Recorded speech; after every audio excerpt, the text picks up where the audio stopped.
Goodbye Katniel na nga ang mga baguang artista ngayon. Mas bet na nga nila ang Kat din. Sa tsikahan kay Dylan Menor at bagong ka-love team na si Stephanie Di Maranan sa presko ng GMA7 para sa Maka na bagong serye nga na dapat tutukan ng mga kabataan. Inamin ng batang aktor na palagi niyang tinututukan noon ang mga proyekto ng Katniel. Pero wala na ngayon. Pero nandyan naman ang Kat din, sina Catherine at Alden Richards.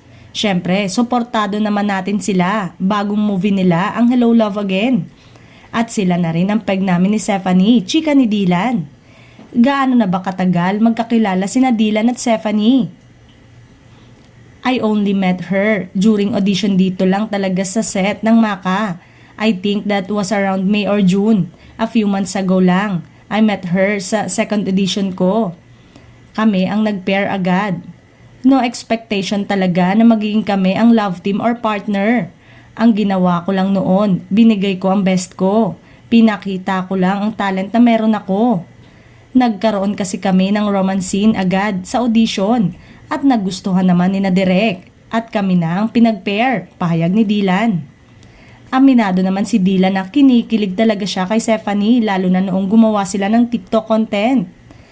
Siya pa nga ang nag-post at isang malaking karangalan yon sa akin. Sabi ko nga sa comment, isang malaking karangalan na nakasama ko siya sa cover. And hopefully, sana magkaroon pa kami ng maraming collab, say pa ni Dylan. Si Stephanie nga raw ang isa sa mga ideal girl na bet niya.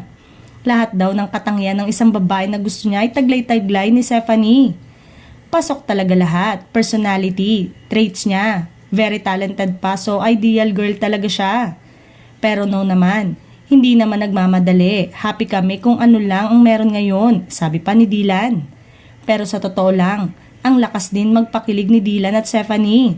Na bagay rin talagang magka-love team. Marami naman ang tumasang kilay na nagsabing malabong mapantayan ang Katniel ng Kapuso love team na ito.